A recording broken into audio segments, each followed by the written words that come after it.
Here you have a coastal city, a city with a deep and wide littoral history. It is a city that has embraced the coastline in a number of ways. Through cultural immigration, the movements of people, demographic changes, trade, mercantilism.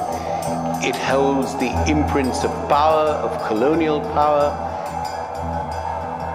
An exhibition is a very complex process, emotionally, intellectually, affectively, particularly an exhibition which has works of various artists who've been given a kind of a brief to respond to. That doesn't make it easier, it makes it more complex because different sensibilities translate that brief in very different ways. So anything I'm going to say is in a way tentative and tendentious. Forming in the people of an eye is been indirectly taken from an old Vedic belief, in fact from Rig Veda, that when a sage opens his eye to the world, he assimilates all the multiplicity of the world with this one look at the world. And it's considered to be a two-way kind of assimilation, that it's internal and external at the same time.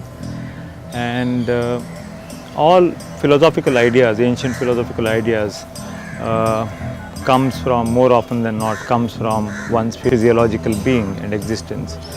And eye is the only organ in the body, or only part of the body that is reflective, that reflects back into the world as much as it takes in.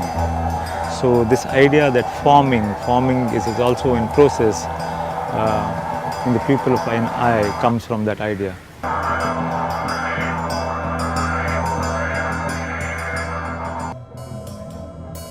All art is quite useless, wrote Oscar Wilde in his preface, The Picture of Dorian Gray.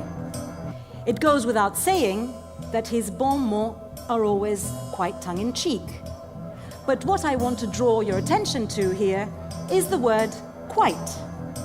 It indicates that declaring art as utterly useless was a step too far, even for Wilde.